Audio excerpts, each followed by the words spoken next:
13 तारखेपासून प्रयागराज इथं कुंभमेळ्याची सुरुवात अत्यंत उत्साहात झाली। नेहमीप्रमाणे या सोहळ्याला भारतभरातील लाखो नागा साधूंनी आपली उपस्थिती लावली आहे, ज्यामुळे या सोहळ्यादरम्यान जगभरातून आलेल्या भाविकांचा उत्साह वाढला आहे। या मेळ्यात महिला नागा साधूंनी देखील आपली मोठ्या संख्येने उपस्थिती लावली आहे।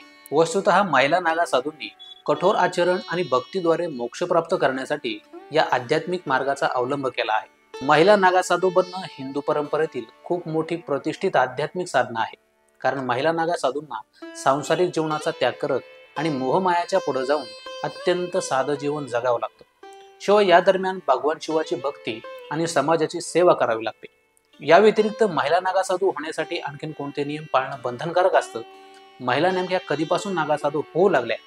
महिलांचा नागा साधू होण्याचा हाच प्रवास आपण या व्हिडिओमधून जाणून घेणार आहोत। नमस्कार, मी गजानन पौळ आणि तुम्ही पाहताय ऋतम मराठी। महिला नागा साधू पुरुष नागा साधू सारख्याच भारतीय धार्मिक परंपरेचा एक महत्त्वपूर्ण भाग आहेत। सध्या महिला नागा साधूंची संख्या पुरुष साधूंपेक्षा कमी असली तरी त्यांची भूमिका आणि योगदान कमी नाही। त्या महाकुंभाच्या कार्यक्रमामध्येही तितकंच सहभागी होतात आणि त्यांच्या गुरुच्या शिकवणी आणि साधनेच्या मार्गाचं अनुसरण करून आत्मसाक्षात्काराकडे स्वतःला घेऊन जातात। मात्र पूर्वी फक्त पुरुषच नागा साधू व्हायचे, परंतु कालांतरानं महिला वर्गातही नागा साधू होण्यासाठीची मागणी वाढू लागली। खरं तर सुरुवातीला महिला नागा साधूंना महाकुंभ मेळ्यात समाविष्ट करून घेण्यासाठी मोठा विरोध झाला होता, परंतु 2013 मध्ये महिला नागा साधूंना स्नान आणि आखाडा बनवण्याची परवानगी देण्यात आली। तेव्हापासून महिलाही नागा साधू होऊ लागल्या। पण महिलांना नागा साधू होण्यासाठी खूप कठोर नियमांचं पालन करावं लागतं। त्यातला पहिला नियम म्हणजे सांसारिक जीवनाचा त्याग। जर एखाद्या स्त्रीला नागा साधू व्हायचं असेल तर आधी तिला भौतिक जीवन, कुटुंब आणि ऐहिक संपत्ती यांच्याशी असलेली ओढ सोडावी लागते। आध्यात्मिक ज्ञानाच्या शोधात ती सर्वस्व अर्पण करण्यास तयार असली पाहिजे।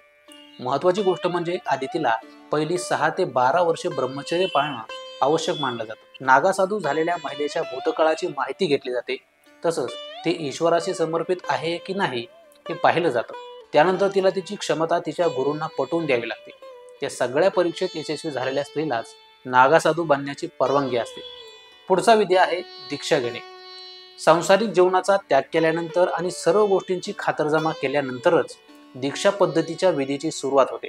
ही दीक्षा आखाड्यातील गुरूंद्वारे दिली जाते। या दरम्यान संबंधित महिलेला मुंडनही करावं लागतं आणि स्वतःचं पिंडदान करावं लागतं। खरं तर हिंदू धर्मात व्यक्तीचा मृत्यू झाल्यानंतर पिंडदान करतात, पण स्त्री नागा साधूला जिवंतपणे स्वतःचं पिंडदान करावं लागतं।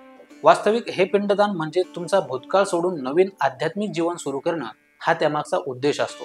एकदा का पिंडदान झालं की मग या महिलेचा बाहेरील जगाचे संबंध संपूर्णरित्या संपुष्टात येतो।